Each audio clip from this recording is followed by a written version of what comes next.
The interview में आज हमारे साथ में प्रतिभा शुक्ला जी हैं, महिला कल्याण एवं बाल विकास पुष्टाहार विभाग की राज्य मंत्री हैं। आपने राजनीतिक सफर अपना जो शुरू किया था, कहाँ से आपने राजनीति के लिए प्रेरणा पाई थी? हमने एक ऐसी घटना देखी जो हमारे जीवन को कहीं ना कहीं झकझोर के चली गई कि एक वृद्ध माँ बैठी थी और हम लोग वहाँ पर गए वोट मांगने के लिए। तो कहने लगी, अच्छा एक बात बताइए, मेरे तो कोई है भी नहीं, मेरे बेटे की डेथ हो गई, बहू भी मर गई, बच्चे 4 हैं, क्या आप विधायक बन जाओगी तो मेरे लिए ऐसा कुछ कर दोगी कि हम अपने बच्चों को खाना खिला पाएँ।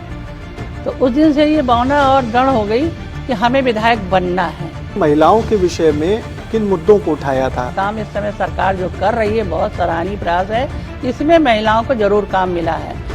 द इंटरव्यू में ब्यूरो चीफ अपूर्व जायसवाल के साथ महिला कल्याण एवं बाल विकास पुष्टाहार राज्य मंत्री प्रतिभा शुक्ला से खास बातचीत देखिए शनिवार रविवार रात 9 बजे सिर्फ के न्यूज इंडिया पर। आज की इस भाग दौड़ भरी जिंदगी में समस्याएं हमारे जीवन का एक अंग बन चुकी हैं। हम व्यापार से संबंधित समस्याओं से जूझ रहे हैं, हम स्वास्थ्य से संबंधित समस्याओं से भी जूझ रहे हैं, हमारे बच्चे हमारी बात नहीं सुनते और हम अपने रिलेशनशिप को लेकर भी समस्याओं से घिरे हुए हैं, क्योंकि आज का आधुनिक युग समस्याओं का एक जंजाल बन चुका है। लेकिन जहां पर समस्याएं हैं, ईश्वर ने वहां पर समस्याओं का समाधान भी दिया है। आपको मिलेगा आपकी हर समस्या का समाधान। जुड़िए रात्रि 11 से 12 बजे मेरे साथ सिर्फ के न्यूज इंडिया।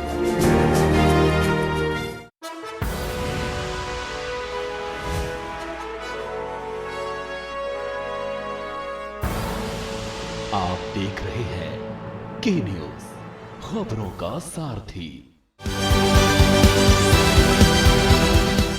नमस्कार दर्शकों, द इंटरव्यू में आपका स्वागत है। हमारे साथ में आज एक ऐसी हस्ती हमारे साथ में मौजूद हैं जिन्होंने बुंदेलखंड में विधायकी का चुनाव जीता बुंदेलखंड से और प्रतिनिधित्व कर रही हैं। एकमात्र महिला मंत्री हैं जो बुंदेलखंड से आज योगी सरकार में मंत्री के तौर पर काम कर रही हैं। जी, हम बात कर रहे हैं प्रतिभा शुक्ला जी का, जो कि तेज तर्रार नेता भी हैं और लोकप्रियता उनकी चरम पर है। लोग उन्हें पसंद करते हैं, उनके क्षेत्र के लोग पसंद करते हैं। आज हमारे साथ में मौजूद हैं। मैडम, आपका बहुत बहुत स्वागत है। मैडम, जानना चाहेंगे कि आपने राजनीतिक सफर अपना जो शुरू किया था, कहाँ से आपने राजनीति के लिए प्रेरणा पाई थी और किस तरीके से आपने एक एक सीढ़ी चढ़ करके यहाँ तक का सफर तय किया?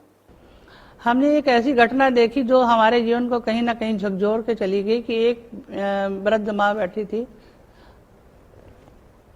तो वो बेचारी थोड़ा सा आटा लेकर खाना बना रही, तो 4 छोटे बच्चे थे, जबकि उसमें 2 रोटी से ज्यादा एक बच्चे को नहीं मिलनी थी।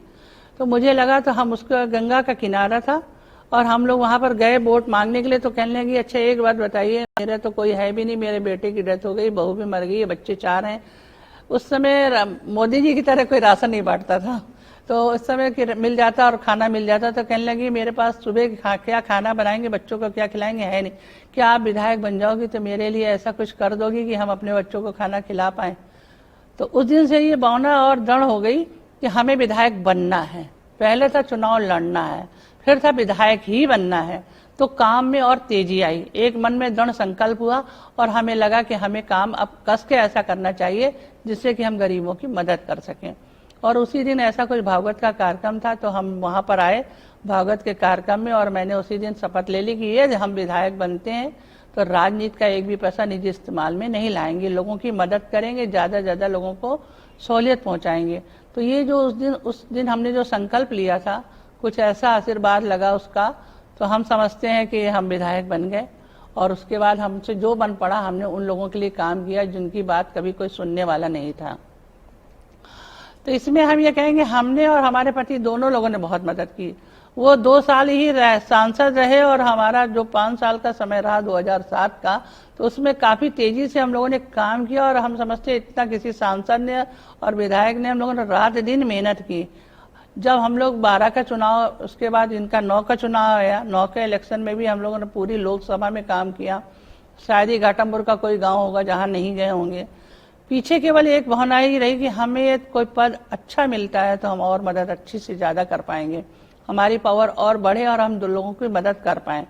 कम पावर में कम मदद हो पाती है, ज़्यादा पावर में ज़्यादा मदद होती है। तो इस भावना को लेकर हम लोग लगातार काम करते रहे और हम समझते हैं 2009 का, फिर 12 का चुनाव, फिर 14 का चुनाव, ये एक दौर चलता चला गया जो हर बार 2-2.5 साल में चुनाव लड़ते रहे और अनुभव गेन करते रहे। बीच में कहीं ड्यूटी लगी तो वहाँ भी हम लोगों ने भरतना विधुना का चुनाव भी लड़ाया। तो इलेक्शन में लगातार जनता के बीच में जुड़े रहे। जनता ने काफ़ी प्रेम और स्नेह भी दिया और हमसे जो भी मिला हम दोनों लोगों ने लगातार सबका काम किया।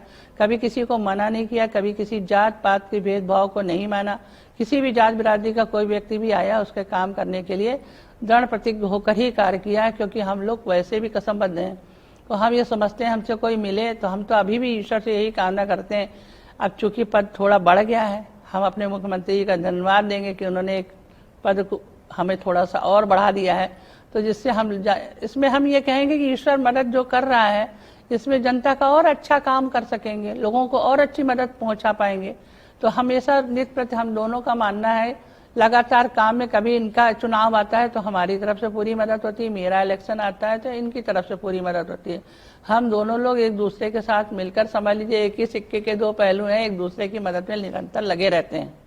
इसी से जुड़ा एक प्रश्न और भी है। जैसा कि आपने बताया कि लोकप्रियता आपको मिलती रही, जब आप जमीनी स्तर पर काम करती रहीं, लोगों के दुख दर्द समझती रहीं। एक प्रश्न इसमें यह भी है कि आपने पहले चौबेपुर से चुनाव लड़ा, उसके बाद अकबरपुर रनिया से लड़ा, अलग अलग विधानसभा क्षेत्रों से आपने चुनाव लड़ा, लेकिन उसके बावजूद आपको लोकप्रियता मिलती रही। आपने किस तरीके से लोगों के दिलों में जो जगह बनाई, वो किस तरीके से आपने काम किया? देखिए, चौबेपुर विधानसभा से पहली बार जब हमारा टिकट हुआ तो चूंकि वहाँ हमारा गांव आता है लक्ष्मणपुर और राधन, वहीं पर गांव है हमारा, गंगे के किनारे का गांव है, ससुराल हमारी उधर ही है। तो वहाँ पर हमारा गांव क्षेत्र था और वो बाद में सीट रिजर्व हो गई। आखिरी विधायक और आखिरी सांसद, जब भी इतिहास लिखा जाएगा तो आखिरी विधायक चौबेपुर का कौन रहा तो प्रतिभा शुक्ला, आखिरी सांसद कौन रहा तो अनिल शुक्ला वारसी। क्योंकि उसके बाद वो लोकसभा भी मर्ज हो गई और परसीमन चेंज हुआ और हमारा आधा हिस्सा, एक ब्लॉक पूरा अकबरपुर रनिया में जुड़ता था। तो फिर हमें बहन जी ने तुरंत कह दिया उसी समय से, जैसे परसीमन चेंज हुआ तो उन्होंने कहा अब आप ऐसा करिएगा, ये सीट रिजर्व हो गई है, अब आपको अकबरपुर रनिया में काम करना है। वहां पर रामस्वरूप विधायक था सपा का, लेकिन काम हमारा होता था, कहना हमारा चलता था, बात हमारी मानी जाती थी। यहाँ तक कि सड़क निर्माण की बात हो, चाहे संगठन बनाने की बात हो, चाहे लोगों को अधिकार दिलाने की बात हो, उस समय जो भी हम लोग कहते थे वो कार्य पूर्ण होते थे। यदि हमने कहा है कि हमारा घाटमपुर में हैंडपाइप लगना है, यदि हमने आज किसी को वचन दिया तो कल वहां लग जाया करता था। आलम ये था कि हमने आज बोला है कि यदि आपका हैंडपाइप लग जाएगा तो कल लग जाता था। यदि नगर में घाटमपुर में वारसी जी चूंकि सांसद थे, इस बिहाफ पे हम बोल दिया करते थे, एक विधायक के जब क्षेत्र सुरक्षित होता है, छोटा होता है, लेकिन चूंकि हमें बहन जी ने कह दिया था कि आप लोकसभा में काम करिए, इनके साथ जाके पूरी मदद करिए और दोनों लोग मिलकर इस सीट को निकाल कर लाना है। तो चूंकि घाटमपुर हमारे लिए नया था, तो वहाँ रजबहा में पानी आना है या नलकूप लगना है या बिजली का विद्युतीकरण होना है या नौबस्ता जैसी सीटों में हम लोगों ने बड़ी 10 सड़कें कानपुर नगर की उस समय प्रस्तावित कराई, जब नगर निगम के पास पैसा नहीं था, पीडब्ल्यूडी उसको गोद नहीं ले रहा था। ये 10 सड़कों की कहानी तो इतनी विचित्र है कि एक लोग अधिकारी के पास बैठा रहता था, एक लोग क्षेत्र में काम करता रहता था। वो 10 सड़कें हम लोगों ने किसी तरह इसको पास कराया और जब 10 सड़कें पास हो गई तो वो पहली बार एक था कि वहाँ के लोग बेटरमेंट चार्ज भी नहीं देते थे, फिर भी उनके क्षेत्र का विकास किया। यदि किसी ने किया तो अनिल शुक्ला वारसी ने किया। मेहनत हमारी भी थी, पत्नी थी, दोनों लोग साथ लगे रहते थे। जहाँ भी कहीं बात होती थी हम लोग दौड़ के एक दूसरे के साथ काम किया करते थे। हमें अभी तक याद है कि हम यहाँ पर बैठे हुए थे सचिवालय में और वो वहाँ क्षेत्र में थे, तो कह रहे थे डीएम के यहाँ गए थे तो कह रहे गोद तो लिया नहीं जा सकता, नगर निगम के पास पैसा नहीं, पीडब्ल्यूडी गोद नहीं लेगा। तो उन्होंने कहा अब आप इस तरह हमारे पास ना ऑफिस में बैठे, हम इस सड़कों को पास कराएंगे। इसी तरह से मछरिया की सड़क कभी पास नहीं हो रही थी, फिर हम लोग ये क्षेत्र में वहां पर थे तो हमने यहाँ पर आके जब तक उसमें साइन नहीं हो गया तब तक हम फाइल में तब तक यहाँ बैठे रहे। यहाँ तक एस्टिमेट बनवा के लाते थे, साइन करवा के तब ले जाते थे। कहीं कोई दिक्कत नहीं आई थी। 9 में भी हमारा बिल्कुल चुनाव निकलाया रखा था, लेकिन इतना काम करने के बाद हम समझते हैं बहुत सारा काम हुआ। तो जो जनता के बीच में निरंतर संपर्क रहा 2007 से, बल्कि 6 से हम लोग लगातार रहे और हमारा संपर्क हमेशा बराबर बना रहा। हम दोनों पति पत्नी ने कभी भी संपर्क को तोड़ा नहीं, लगातार निरंतर चलते रहे। लोकसभा ही तो, विधानसभा ही तो, कहीं भी ये नहीं, कोई बटा नहीं है कि कहाँ हमें जाना और कहाँ नहीं जाना। पूरी जगह मिलकर काम करना है और काम की मुहिम को अंजाम देना है। इस तरह से हम लोगों ने काम किया तो परिसीमा बदलने में कहीं कोई दिक्कत का सामना नहीं करना पड़ा। जो क्षेत्र आपके पास था उसको काफ़ी पिछड़ा भी माना जाता था, अकबरपुर, रनिया या चौबेपुर अगर क्षेत्रों की बात कहें तो आज तो आपके पास बड़ा दायरा है, आप मंत्री हैं। जब आप विधायक बनी थी, पहली बार आप विधायकी की शपथ आपने ली थी, तो उसमें आपने महिलाओं के विषय में किन मुद्दों को उठाया था बतौर विधायक? बतौर विधायक तो हमने बहुत पहले, ये तो आज की भावना नहीं है, ये तो बहुत पहले 2007 की भावना है, जब हमसे हमारे गांव के पास के जो गांव है, दासा निवादा एक गांव है जहां दलित समाज ज्यादा रहता है, तो वहाँ की बहनें कहने लगी कि हम भी कुछ काम करना चाहती हैं, घर बैठे हम क्या करें। तो हमने कहा कुछ ऐसी अपनी सरकार आएगी, महिलाओं के लिए काम होगा, महिलाओं को अधिकार मिलेगा, तो हम लोग कोशिश करेंगे कि तुम लोग को भी कोई काम दे पाए। लेकिन उस समय तो इतना नहीं हो पाया। लेकिन भारतीय जनता पार्टी में जो अब की बार शक्ति मिशन जब से चला है, समूह को जागृत करके काम देने का काम इस समय सरकार जो कर रही है, बहुत सराहनीय प्रयास है। इसमें महिलाओं को जरूर काम मिला है और 2017 से लगातार बहुत समूह एक्टिव हुए हैं। हमारा समूह तो अब आंगनबाड़ी में भी काम करता है, हमारा समूह गाय भैंस का काम करता है, सिलाई का काम करता है। जो उससे संभव हो सकता है वो काम करके 2 पैसे अर्जित करने का काम महिलाएं आज कर रही हैं। तो हम समझते हैं महिलाओं को अधिकार दिलाने की बात आई तो हम लोग कभी एज ए विधायक पीछे नहीं हटे। 2007 में भी हमने बहनों का काम किया। उस समय भी जब महिला कल्याण का कमेटी बनी थी तो विधानसभा में बोलने की बात आई थी, तो भी मैंने बिना कोई तैयारी के तुरंत बोला था कि महिलाओं के पक्ष में हमारी बहन जी हैं और महिलाओं का फेवर लेती हैं। उनके जितने विधायक हैं उनको कहीं पूरा सम्मान है, कहीं भी उनके साथ कोई अपशब्द का प्रयोग नहीं करता है। और उन्होंने ये भी पूछा था कि बच्चों के और महिलाओं का सम्मान बरकरार है कि नहीं, तो हमने उस समय भी यही कहा था कि नहीं, महिलाओं का सम्मान बरकरार है। लेकिन आज इस सम्मान को और भी अधिक बढ़ाने का काम हमारी सरकार कर रही है, योगी जी कर रहे हैं।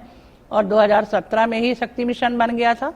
अब तो शक्ति मिशन काफी आगे चला गया है और काफी अच्छी तेजी से काम कर रहा। हमारे यहाँ तो देखिए इस समय नवरात्र का जब था कार्यक्रम तो इसमें बेटी बचाओ बेटी पढ़ाओ के अंतर्गत कन्या भोज कराया गया पूरे जिले में। जो उस दिन कन्या पैदा हुई थी उनको सर्टिफिकेट दिया गया, सुमंगला योजना से उनको जोड़ा गया सीधे, और कि आज आप बहुत भाग्यशाली हैं कि आपके घर में शक्ति स्वरूपा बेटी आई है। उनका सम्मान बढ़ाने के लिए दूसरा हम लोग हमारे यहाँ कानपुर देहात में ये भी हो रहा है कि कोई बेटी गाँव का गौरव हासिल करती है या फर्स्ट आती है, अच्छे नंबर लाती है, या बैंक सखी है या बैंक में काम कर रही है, शिक्षिका या कुछ अलग से प्रधान है, उसके नाम से चौराहा बनाया जाए गांव में। इस पर भी काम हो रहा है और महिलाओं को रोजगार देने का काम भी हो रहा है। तो इस समय अब तो हम लोग को महिला कल्याण बाल विकास का काम ही मिल गया है, तो अपना मनपसंद काम मिल गया। हमें तो बहुत प्रसन्नता हुई, क्योंकि पहले से भी हम इसी पे काम कर रहे थे। मेरा इंटरेस्ट और रुझान इसी पे ही था कि हम बच्चों के लिए और महिलाओं के लिए कुछ काम कर सकें। एक व्यक्तिगत आपसे सवाल है, आपने बताया कि आपके हस्बैंड राजनीति में रहे, आप स्वयं राजनीति में आई बाद में, आप लगातार काम करती रहे। 2006 से लेकर के अब तक आप राजनीति में हैं, बतौर विधायक आपने काम किया, आज मंत्री हैं आप। ये जो राजनीति में आप हस्बैंड और वाइफ दोनों लोग थे, तो किस तरीके से आपने सामंजस्य बैठाया, पारिवारिक दायित्वों को कैसे आपने समय दिया, अपने परिवार के विषय में जो दायित्व होते हैं उनको कैसे पूरा किया? नहीं, बच्चों की, हमारे बड़े बेटे की शादी हो गई थी और घर में बहू आ गई थी, और दूसरी हमारी बुआ जी रहती है, वो काफी सहयोग करती रहती हैं घर में। तो बिना घर के सहयोग के तो हो नहीं सकता है। और हमारे पति का पूर्ण सहयोग था। वो कहते थे तुम चाय बनाओगी तो हम चाय नहीं पियेंगे, तो किचन तो उन्होंने ही छुड़वाया मेरा। हम जब पहली बार चाय बनाने गए, उन्होंने कहा नहीं, तुम्हें क्षेत्र में जाना है और विधायक बनना है, तो इस काम को पूर्ण करना है। तो हमने कहा ठीक है। हमारा मन तब भी नहीं मानता, चुपचाप हम किचन में इनके लिए बना दिया करते हैं। लेकिन आज भी वो कहते हैं खाना तुम्हें नहीं बनाना है, तुमको जो काम मिला, जो दायित्व मिला, वो काम तुम्हें अपने कंधों पे लेकर करना है। तो जो उन्होंने एक प्रेरणा दी, वो भी हम समझते हैं हमारे लिए बहुत ही एक मिसाल थी। कोई भी हस्बैंड ऐसा नहीं कहता है कि मतलब वो तो सोचता है कि मेरा भी काम होता रहे और हमारा मतलब घर का काम भी चलता रहे और बाहर का काम भी करता है। लेकिन उन्होंने जो प्रेरणा दी और उन्होंने अपने कहा कि अपने दायित्व का निर्वहन खुद करो, चूंकि वो लोकसभा लड़ रहे थे, कभी कभी ऐसा था, हमारा तो बिल्कुल नया माहौल था, हमें राजनीति का इतना कोई ज्ञान भी नहीं था चूंकि, तो मुझे ये लगता था कि निर्णय कोई लेने की बात आए तो किससे बात की जाए, और कभी कभी फोन भी नहीं मिलता था। तो हम समझते काम ही सिखाता है, तो उस समय बड़ा उहापोह की स्थिति आ जाती थी कि कैसे कोई निर्णय लें। एक बार ऐसी बात आई, सभी लोग कहने लगे जुलूस में आगे चल रहे थे, हमारे पास परमिशन नहीं थी, हम लोग जुलूस में चले जा रहे थे, बार बार पूछते तो हम कहते पीछे ले लीजिए, फिर वो आता था, फिर आगे तो मुस्कुरा के चला जाता था, कहने लगे अरे अब आप चुनाव जीत रही हो तो अब हम कुछ भी नहीं कहेंगे, लेकिन परमिशन आपके जुलूस की तो है नहीं। तो इस तरह से जब कभी कभी ऐसे निर्णय आए, जब निर्णय लेने की बात आई है, तो फिर हमने ईश्वर पे समर्पित करते हुए जो मन की बात थी, आत्मा की आवाज थी, उसको सुनकर निर्णय लिए। 2-3 बार ऐसे निर्णय आए कि इनसे मिलोगे तो वोट मिलेंगे, तो हमने मन में सोचा और अपनी आत्मा से पूछा, तो उन्होंने कहा किसी से नहीं मिलने की जरूरत है, हमें जो वोट मिलना है वो मिलेगा अपनी गुडविल पे। क्योंकि कभी कभी होता था फोन नहीं मिल पा रहा, ये लोकसभा में लगे थे, हम विधानसभा में लगे, 2007 की बात बता रहे हैं। तो हमको याद है कि हम लोग एक बार चतुर्भुजी मंदिर में बैठ गए और सभी लोगों ने कहा आज दुर्गा माँ पे सारा कुछ छोड़ दो, अब किसी से मिलने की जरूरत नहीं, कल वोटिंग होनी है, जो होना होगा वो माँ ही करेंगी। तो ऐसा कर हम लोगों ने समर्पण भाव करके भी काम किया। तो एक हम समझते हैं जो अनुभव के द्वारा सीखा और आपको बताया कि इस तरह से काम करने में कहीं भी जब हम किसी दूसरे के लिए कुछ काम करना चाहते हैं तो ईश्वर कहीं ना कहीं मदद करता है, जब हम अपने लिए करते हैं तो हम समझते कहाँ मदद होती। तो ये जो हमारा विधायकी का कार्यकाल रहा, ये जो भी काम है हमने हमेशा जनता को समर्पित करके ही मन में भाव लाकर किया है, आज आगे भी करेंगे। महिला सशक्तिकरण का जीता जागता उदाहरण प्रतिभा शुक्ला जी हैं। जिस तरीके से उन्होंने अपने परिवार में और अपने क्षेत्र में सामंजस्य बनाया, एक मिसाल है। हम आगे बात करेंगे महिला कल्याण एवं बाल विकास पुष्टाहार जो विभाग है मंत्री जी का, हम उनके विषय में जानेंगे कैसे काम चल रहा है, किस तरीके से कार्य योजना को संचालित किया जा रहा है, तमाम मुद्दों पे हम बात करेंगे, लेकिन एक छोटे से ब्रेक के बाद।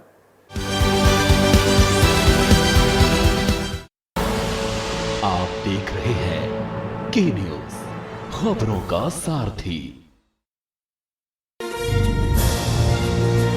आज की इस भाग दौड़ भरी जिंदगी में समस्याएं हमारे जीवन का एक अंग बन चुकी हैं। हम व्यापार से संबंधित समस्याओं से जूझ रहे हैं, हम स्वास्थ्य से संबंधित समस्याओं से भी जूझ रहे हैं, हमारे बच्चे हमारी बात नहीं सुनते और हम अपने रिलेशनशिप को लेकर भी समस्याओं से घिरे हुए हैं, क्योंकि आज का आधुनिक युग समस्याओं का एक जंजाल बन चुका है। लेकिन जहां पर समस्याएं हैं, ईश्वर ने वहां पर समस्याओं का समाधान भी दिया है। आपको मिलेगा आपकी हर समस्या का समाधान। जुड़िए रात्रि 11 से 12 बजे मेरे साथ, सिर्फ के न्यूज इंडिया। आप देख रहे हैं के न्यूज, खबरों का सारथी।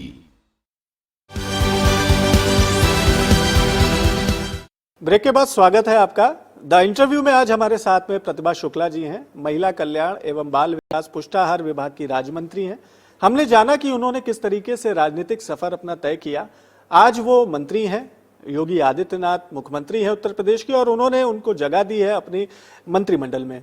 मैडम, आपका जो विभाग है, महिलाओं के उत्थान के लिए सरकार लगातार प्रयास कर रही है। हम बात करें अगर 2017 के चुनाव की, हम बात करें अगर 2022 के चुनाव की, तो महिलाओं को तरजीह दी गई है। सरकार में जो भूमिका है, चाहे वो केंद्र सरकार की बात करें चाहे उत्तर प्रदेश सरकार की बात करें, महिलाओं को सरकार में पूरी सहभागिता दी गई है। क्या महिलाओं के कल्याण के लिए जो योजना तैयार की गई थी उस पर महिला कल्याण विभाग काम कर रहा है, और क्या योजनाएं हैं महिलाओं के उत्थान के लिए? देखिए, जो योजना तैयार की गई है उसमें महिला कल्याण विभाग पूर्णतः काम कर रहा है। सुमंगला योजना है जिसको बहुत ज़्यादा हम समझते हैं नंबर 1 पे लेके जाया जा रहा है। विधवा पेंशन हमारे आधार से लिंक करके नंबर 1 पे जा रहा है हमारा पूरा उत्तर प्रदेश, अधिकतर हर जगह काम पे हो रहा है। और ये भी कहना चाहेंगे, वन स्टॉप सेंटर की स्थापना की गई है। महिलाओं को ये भी छूट दी गई कि आप किसी भी थाने में अपना मुकदमा दर्ज करा सकती हैं। घरेलू हिंसा से ग्रसित कोई महिला है उस पर भी काम हो रहा है। नारी शरणालय पे महिलाओं को सुरक्षा देने का काम किया गया है। हम तो लखनऊ का भी हमने चेक किया है और वहाँ भी हम लोग गाजियाबाद भी चेक करने गए हैं। किशोरों के लिए भी काम हो रहा है। महिलाओं का सबसे अच्छा जो काम हो रहा है वो समूह के माध्यम से उनको रोजगार देने का काम है। क्योंकि घरेलू महिलाएं जब घर पे रहती हैं उनको ये लगता है कि मेरे पास पैसे नहीं, हम आर्थिक रूप से दूसरे पर डिपेंड हैं। तो इससे 2 पैसे की भी आमदनी होती है तो उससे उनको बड़ी खुशी मिलती है। जैसे अभी सिलाई का काम दिया, जो स्कूल यूनिफॉर्म पहले सिलने का काम था कि सिलाई यूनिफॉर्म दी जाएगी, अब गार्जियन के खाते में पैसा आ रहा है। तो सिलाई अब ये रखा गया है कि स्कूल में ही एक सिलाई मशीन समूह बैठाल दिया गया है, वहीं शॉप खोल दी गई है और वहां पर जाके अपना सिलाई करा ले। 400 रुपए लागत आ रही, उसी में वो समूह हमारा सिल के दे देता, 2 पैसे उसको भी मिल जाते हैं।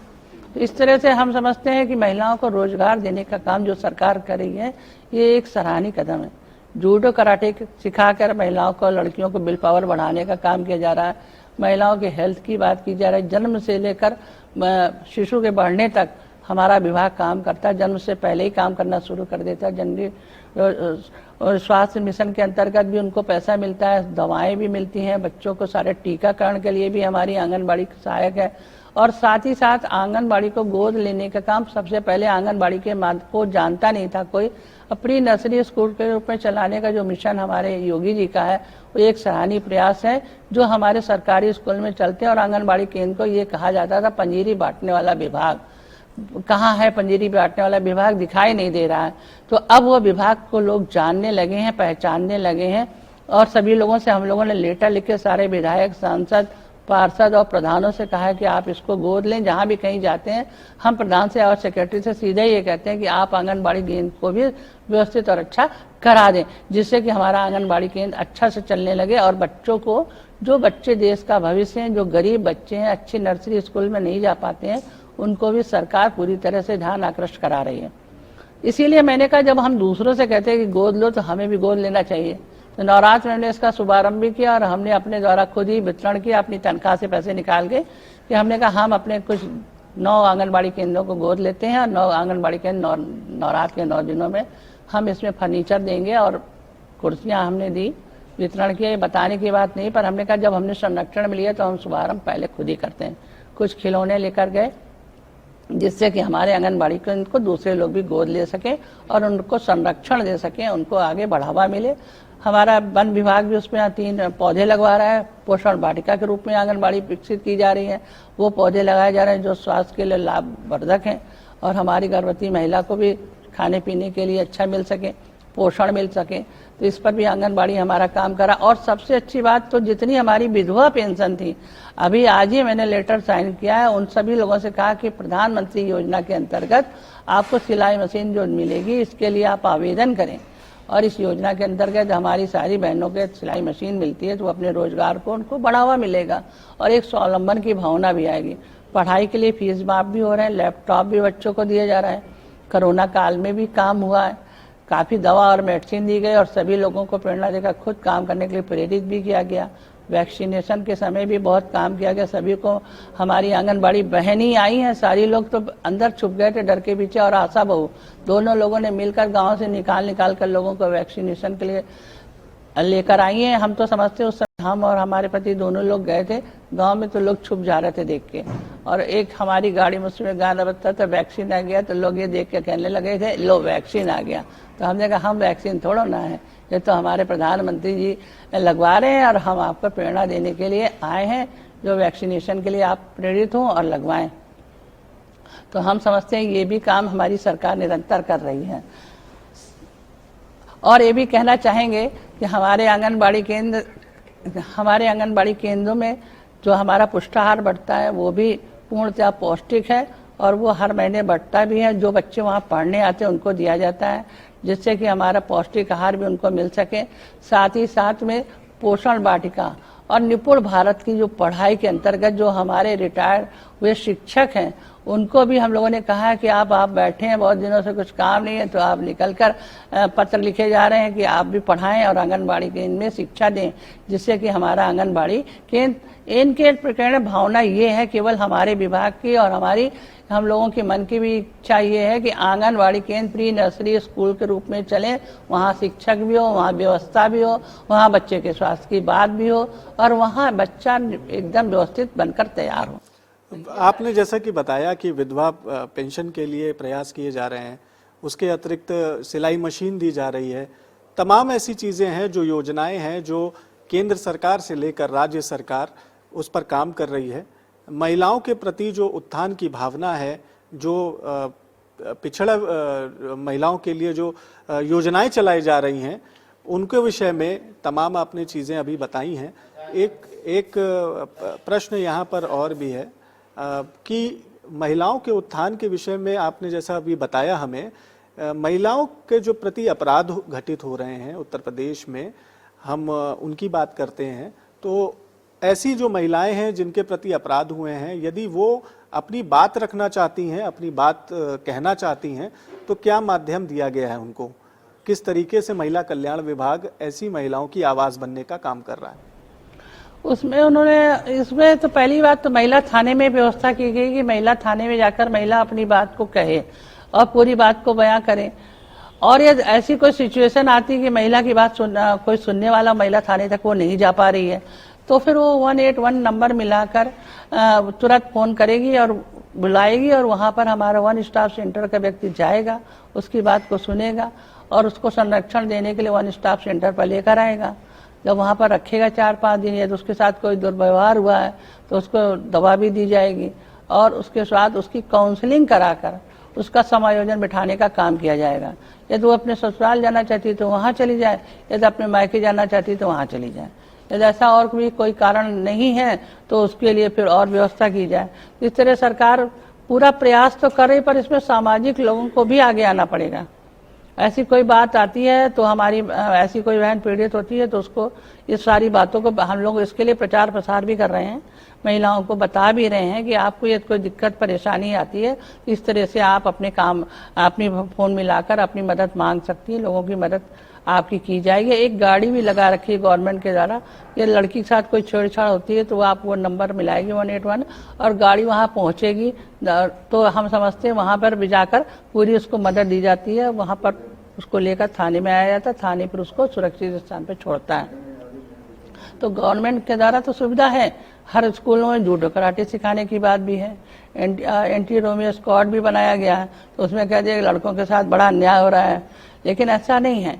फिर भी कहीं ना कहीं जो एक सामाजिक ऐसी भावना है जो भरी हुई है समाज के अंदर, उसको दूर करने के लिए गवर्नमेंट पढ़ाई के लिए भी तो आगे प्रेरणा दे रही है। महिलाओं के लिए अलग से प्रेरणादायक बेटी बचाओ बेटी पढ़ाओ कोई फार्मूला नहीं है, बल्कि ये कहा जा रहा है, एक सम्मान दिया जा रहा है, बेटी को संरक्षण देने की बात कही जा रही है, जो एक जन क्रांति के रूप में मनाई जा रही है, जिससे कि सभी के अंदर ये बात आ जाए कि नहीं, बेटियों का भी सम्मान है, उनको भी सुरक्षित रक्षा है। ये जो भावना हमारी भारतीय संस्कृति में थी, उसको आगे बढ़ाने का काम सरकार और तेजी से कर रही है, जिससे बेटियां हमारी सुरक्षित रह सकें।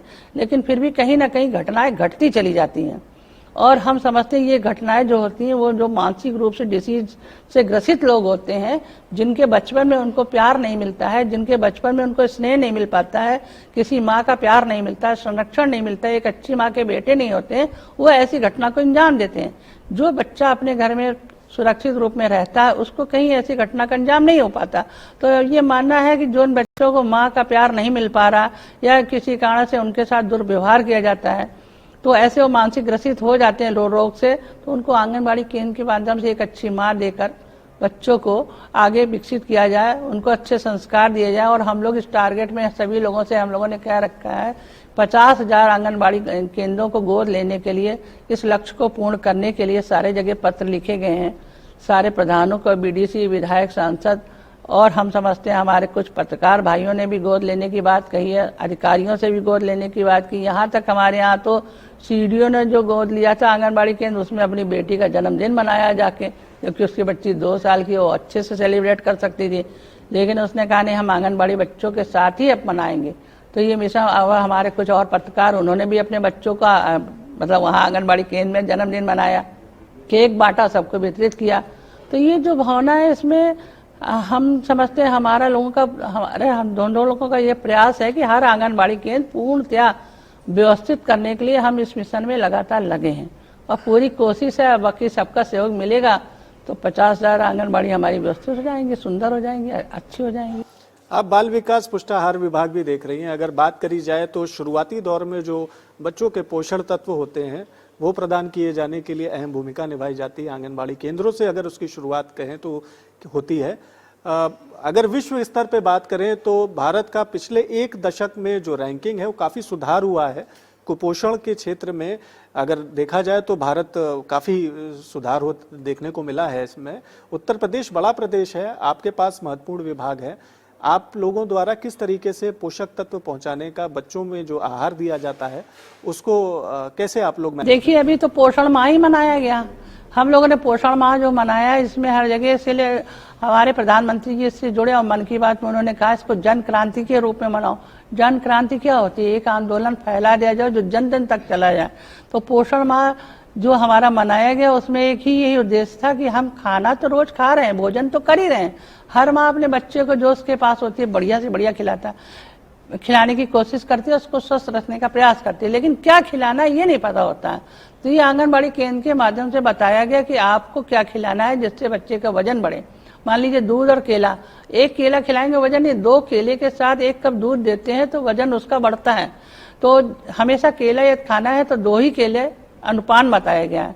इसी तरह से यदि हमारे खून की कमी होती है तो सहजन की पत्ती, यदि हमारे पास कुछ ज्यादा साधन नहीं है तो सहजन की पत्ती को उबाल कर उसका रस छान कर हल्का नमक मिलाकर भी पिलाया जा सकता है, तो खून की कमी को पूरा किया जा सकता है।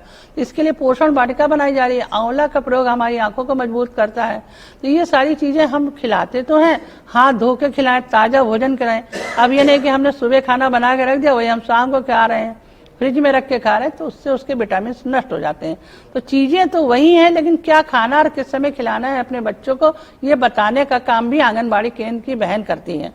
हमारी कौन सी दालें हैं, प्रोटीन किसमें है, हमें क्या चीज खिलानी है, कार्बोहाइड्रेट किसमें, सारी विटामिन किस तरह से हमें खिलाने हैं जिससे हमारा बच्चा सुंदर और व्यवस्थित रहे और स्वस्थ रहे। इसलिए पोषण माह इसीलिए चलाया गया था।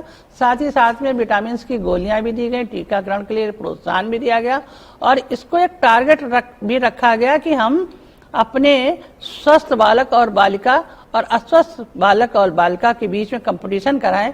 जो स्वस्थ बालक जिसका है वो माँ बताए अपने उस माँ को जिसका बच्चा कुपोषित है।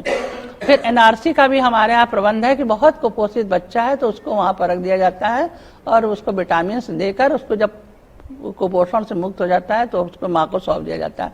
तो ऐसे हम लोगों ने इनाम देकर माँ को प्रोत्साहन भी किया, प्रोत्साहित भी किया, बताया भी कि किस तरह से हमारा बच्चा कुपोषण से दूर हो सके।